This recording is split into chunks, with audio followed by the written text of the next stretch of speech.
18 September ঢাকাই সিনেমার চিত্রনায়িকা অপু বিশ্বাসের মায়ের চতুর্থ মৃত্যুবার্ষিকী।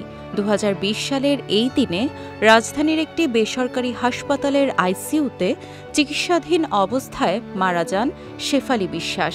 মায়ের মৃত্যুর পর লড়াইটা কঠিন হয়ে যায় অপু বিশ্বাসের, কারণ বিগত দিনগুলোতে নিজের সন্তান ও মাকে নিয়েই ছিল অপুর জগৎ।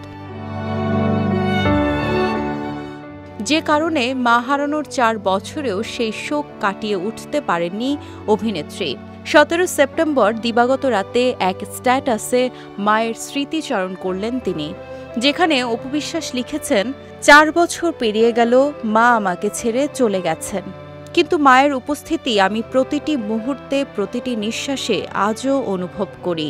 জীবনের প্রতিটি বাঁকে মা আমার পাশে থাকতেন, তার শিক্ষায় আমি বড় হয়েছি। আজ তিনি শারীরিকভাবে আমাদের মাঝে নেই, কিন্তু তার আদর্শ, তার মূল্যবোধ এবং তার শেখানো কাজগুলো আমার জীবনের প্রতিটি কাজে পথ প্রদর্শক হিসেবে রয়ে গেছে।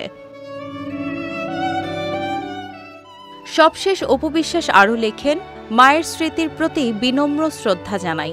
তিনি যেখানে আছেন সেখান থেকে আমাদের দিকে চেয়ে আছেন, আমাদের মঙ্গল কামনা করছেন। মা, তোমাকে খুব মিস করি। তোমার শূন্যতা কখনো পূরণ হবে না, কিন্তু তোমার স্মৃতি আমাকে সাহস দেয়, এগিয়ে চলার প্রেরণা দেয়। তুমি চিরকাল আমাদের হৃদয়ে অমর হয়ে থাকবে। বগুড়া জেলার সদর থানার কাঠনার পাড়ায় জন্মগ্রহণ করেন অপু বিশ্বাস। জীবনের শেষ সময়ে মেয়ে অপু বিশ্বাসের সঙ্গেই বসবাস করতেন অভিনেত্রীর মা শেফালী বিশ্বাস।